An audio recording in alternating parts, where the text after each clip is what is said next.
नमस्कार प्रेक्षकांनो, मालिकेच्या पुढील काही भागांमध्ये आपल्याला खूपच जबरदस्त असा ट्विस्ट पाहायला मिळणार आहे. म्हणजे रम्याने एक कांड केलेला आहे. रम्याने ठरवलेलं आहे की आता काव्याला या व्हॅलेंटाईन डेला तिला पोहोचूच द्यायचं नाही, तिची वाट लावायची, म्हणजे तिचा व्हॅलेंटाईन डे खराब करायचा. एकतर काव्याचा आता UPSCचा पेपर सुद्धा खराब झालेला असतो आणि आता हा दुसरा डाव तिने ठरवलेला असतो. का तर काव्याला पण असं काहीतरी करायचं की काव्या मात्र तिथे तोंडावर पडली पाहिजे, काव्याचा व्हॅलेंटाईन डे हा फ्लॉप झाला पाहिजे असं तिने ठरवलेलं असतं. एकतर स्वतःला काहीतरी करून घ्यायचं आणि त्याच्यामध्ये आपण पार्थला अडकवायचं, अन्यथा काव्यालाच असं काहीतरी करायचं की ते दोघं जण जाऊ शकले नाहीत पाहिजे, असा तिचा हेतू असतो. आणि तो कांड तिनं करायला जाते. ती करते असं की काव्याला जिन्यावरून ढकलून देत असते. एकतर काव्य आत्ता आजारपणातनं बरी झालेली आहे आणि त्याचबरोबर हे सगळं कारस्थान तिने सुरू केलेलं असतं. त्यावेळी मात्र इकडे पाहायला मिळतं ते म्हणजे पार्थ तिथे धावत येतो आणि काव्याचा जीव वाचवतो. हे सगळं कशा पद्धतीने होणार आहे ते आपण आपल्या आजच्या या व्हिडिओमध्ये पाहणार आहोत. त्यासाठी हा व्हिडिओ शेवटपर्यंत पहा. त्याचबरोबर चॅनलवरती नवीन असाल तर चॅनलला नक्की सबस्क्राईब करा. इकडे नंदिनीने टिफिन बनवलेला असतो. जीवा तिथं आलेला असतो आणि म्हणतो की चला माझ्यासाठी टिफिन पॅक होतोय ना. तेव्हा नंदिनी म्हणते की नाही, मी तुमच्यासाठी जेवण बनवलेलंच नाही. कारण नंदिनीला असं वाटत असतं की जीवाने स्वतःहून माझ्याशी बोललं पाहिजे. खरं तर जीवाचं असं म्हणणं आहे की गेले 21 दिवस झालं मी तुमच्यासाठी एवढं सगळं केलेलं आहे, पण नंदिनी तुला त्याचं काहीच वाटलेलं नाही, त्यामुळे आता मी पुढाकार घेणार नाही असं जीवाने स्पष्टच केलेलं असतं आणि त्याने नकारच दर्शवलेला असतो. परंतु नंदिनी आता पुन्हा ॲटिट्यूड दाखवायला सुरुवात करत असते. मनातून तर खूप इच्छा आहे, पण मात्र आता मुद्दामच या सगळ्या गोष्टी तिला करायच्या असतात. त्यासोबतच इकडे आपल्याला पाहायला मिळतं ते म्हणजे हे सगळं जेव्हा घडत असतं तेव्हा मात्र काव्या आणि पार्थने या दोघांना एकत्र आणण्यासाठी प्लॅन करायचं ठरवलेलं असतं. तेव्हा मात्र इकडे आता नंदिनी आनंद निवासला गेलेली असते, तर जीवा हा ऑफिसला गेलेला असतो. त्याच वेळी काव्या आणि पार्थ दोघंही ठरवतात की आता ह्या दोघांना एकत्र आणण्यासाठी काहीतरी केलं पाहिजे. तेव्हा मात्र इकडे काव्या ही नंदिनीला फोन करते आणि तिला सांगू लागते की मिलन कॅफेलाच ये, मिलन कॅफेमध्ये काम आहे, तिथं भेटायचं आहे असं तिला सांगितलेलं असतं. तर पार्थने जीवाला फोन केलेला असतो आणि पार्थला सांगितलेलं असतं की शार्प या टायमिंगला तू मिलन कॅफेला ये असं सांगितलेलं आहे. आणि तेव्हा मात्र त्या दोघांनाही तिकडे बोलावून घ्यायचं ठरवलेलं असतं आणि त्या पद्धतीने सगळ्या गोष्टी सुरू झालेल्या असतात. खरं तर हा सगळा काव्या आणि पार्थ या दोघांचाच प्लॅन चाललेला असतो आणि त्या दोघांनीही ठरवलेलं असतं की यांना तिथं बोलवायचं आणि त्या दोघांची भेट घडवायची. आता हा एवढा छान प्लॅन केलेला आहे का तर जीवा आणि नंदिनी या दोघांनीही एकत्र यावं यासाठी, त्या दोघांनी एकत्र यावं यासाठी पार्थ आणि नंदिनी, जीवा आणि नंदिनीने एकत्र येण्यासाठी पार्थ आणि काव्या वाटेल ते करायची तयारी असते. परंतु इकडे रम्या मात्र वेगळंच कांड करायला घेते. रम्या म्हणत असते की काहीही झालं तरीही मी या काव्य आणि पार्थला एकत्र येऊ देणार नाही, माझा पार्थ हा माझाच राहिला पाहिजे, तो काव्याचा कधीच नाही होणार असं रम्याने ठरवलेलं आहे. आणि त्यासाठी रम्याची जोरदार तयारी आता सुरू झालेली असते. कारण रम्याला काही करून पार्थ आणि काव्य यांना वेगळं करायचं आहे. मग रम्या म्हणत असते की हे बघ, आता हा लाल रंग आहे ना, मला खूपच आवडायला लागलेला आहे असं म्हणत तिने कागदी गुलाबाचं फूल बनवलेलं असतं आणि त्या फुलाला लाल रंग ती देत असते.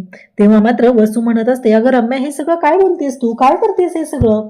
परंतु ती मात्र ऐकायलाच तयार नसते. तिचं एकच म्हणणं आहे की आई, तुला माहित नाहीये कसं आहे माहितीये का, अगं लाल रंग आणि रक्त हे दोन्ही गोष्टी ज्या आहेत ना तुला माहितीच आहेत, त्या बाबतीत मी काय करू शकते. मग आता या सगळ्या गोष्टींचाच फायदा मी करून घेणार आहे आणि पार्थला माझं बनवणार आहे, पार्थला माझं करणार आहे असं रम्याने ठरवलेलं असतं. म्हणजेच एकतर काव्याला मारायचं किंवा स्वतःला काहीतरी करून घ्यायचं आणि तेही नाटक करायचं. कारण काव्याला जेव्हा ऍक्सिडेंट झाला तेव्हा पार्थ हा काव्याच्या बाजूने गेलेला आहे, तर माझ्या बाबतीतही तसं काही झालं तर तसंच होईल असं तिला वाटत असतं. इकडे आता नंदिनी आणि जीवा या दोघांना फोन करून मिलन कॅफेला यायला सांगितलेलं आहे. त्यामुळे ते दोघंही मिलन कॅफेला गेलेले असतात आणि तिथे जेव्हा नंदिनी जीवाला पाहते, जीवा नंदिनीला पाहतो, तेव्हा दोघांनाही खूप छान वाटतं. त्या रोमॅन्टिक वातावरणामध्ये सुरुवातीला मात्र दोघांची तोंड वाकडी झालेली असतात, परंतु नंदिनी स्वतः येऊन जीवाला मिठी मारते आणि म्हणते की बाद झालं ना जीवा, नको हा अबोला, किती ताणणार आहात तुम्ही. तेव्हा जीवा सुद्धा नंदिनीला म्हणत असतो की खरंच नंदिनी, खरंच एवढं ताणायला नको आहे, कारण खूप ताणलं तर तुटेल, असं ते दोघंही एकमेकांना बोलत असतात. तेव्हा मात्र नंदिनी जीवाला मिठी मारते. जीवा सुद्धा आता नंदिनीला मिठीत घेतो, कारण पार्थने सुद्धा त्याला समजवलेलं असतं आणि पार्थने सुद्धा सांगितलेलं असतं की जीवा एवढं ताणू नको की तुटेल, कारण काहीही झालं तरीही नंदिनी ही तुझी आहे आणि नंदिनीला तुझ्यापासून दूर होऊ देऊ नकोस. नंदिनी ही तुझी आहे, एवढं लक्षात ठेव, असं म्हणत पार्थने इकडे नंदिनीला सांगितलेलं आहे. तेव्हा मात्र काव्य आता पार्थकडे आलेली आहे आणि पार्थला म्हणत असते की चला ना देशमुख, आता आजचा दिवस आहे ना खूप छान पद्धतीने झाला पाहिजे आणि बाप्पा ताईला आणि जीवाला लवकरात लवकर एकत्र आण, कारण आमच्या दोघांचं आयुष्य जसं मार्गी लागलेलं आहे तसं त्या दोघांचं सुद्धा आयुष्य मार्गी लागू दे, असं काव्या बाप्पाला हात जोडून विनंती करत असते. इकडे जीवा पार्थ मात्र तिच्याकडे पाहत असतो आणि पार्थ म्हणत असतो की खरंच तुम्ही एवढ्या एक्सायटेड आहात त्यांना दोघांना एकत्र आणण्यासाठी.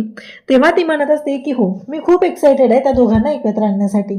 कधी एकदा ते दोघं एकत्र येत आहेत आणि त्यांचंही आपल्यासारखं छान असं सुरू होतंय, त्यांची ही लव्ह स्टोरी छान अशी सुरू होते, याची मी वाट पाहत आहे. तेव्हा पार्थ खुश होतो, काव्याला मिठी मारतो. काव्या सुद्धा खुश झालेली असते आणि त्याचबरोबर काव्या म्हणत असते की काही झालं तरीही आजचा दिवस हा ताई आणि जीवासाठी खरंच खूप चांगला असला पाहिजे आणि ते दोघंही एकत्र आले पाहिजेत, एवढंच काव्याने मनात ठरवलेलं असतं. आणि काव्या म्हणत असते की बस आता मला दुसरं काही नकोय, या जगामध्ये मला दुसरं काही नकोय, फक्त माझी ताई आणि जीवा एकत्र आले पाहिजेत, कारण माझा ओरिजिनल बोका ओजी बोका तर मला मिळालेलाच आहे, परंतु ताईला सुद्धा तिचा जीवा मिळाला पाहिजे, असं तिचं चाललेलं असतं. इकडे पार्थ मात्र खुश असतो, कारण काव्य आता पारची झालेली आहे. काव्य फक्त आणि फक्त त्यांच्या दोघांच्या नात्याचा विचार करत आहे. या गोष्टी सुद्धा आता काव्या बरोबर बोलल्यानंतर जीवा पार्थच्या लक्षात आलेले असतात आणि पार्थ सुद्धा तेवढाच खुश होत असतो. पार्थलाही छान वाटत असतं, फायनली त्याची काव्य ही त्याची झालेली असते.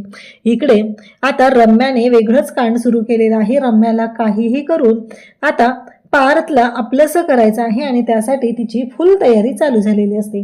काव्य आता छान तयार झालेली असते. काव्य आणि पार्थ दोघंही डेटवर जायला निघालेले असतात आणि नेमकं काव्याचा मोबाईल रूममध्ये राहतो, म्हणून काव्या पार्थला म्हणते की मी आलेच, माझा मोबाईल राहिलेला आहे तो घेऊन येते, असं म्हणत काव्या तिचा मोबाईल आणण्यासाठी रूममध्ये जाते. तर त्याच वेळेस मागून इकडे रम्या येते आणि रम्या जिन्यातून काव्याला ढकलते. काव्या मात्र खूप घाबरलेली असते, कारण आता काही दिवसांपूर्वीच तिचा अपघात झालेला असतो आणि त्यात आता हे सगळं घडत असतं, त्यामुळं तिला खूप भीती वाटत असते. ती म्हणत असते की काय झालं हे सगळं, आणि खरंच देवाच्या कृपेने समोरून पार्थ येतो आणि पार्थ हा काव्याला वाचवतो. पार्थने काव्याचा जीव तर वाचवलेला असतो, परंतु त्यासोबतच काव्याला एक नवं आयुष्य मिळालेलं असतं आणि रम्याचा घाणेरडा चेहरा सुद्धा पार्थच्या समोर आलेला असतो.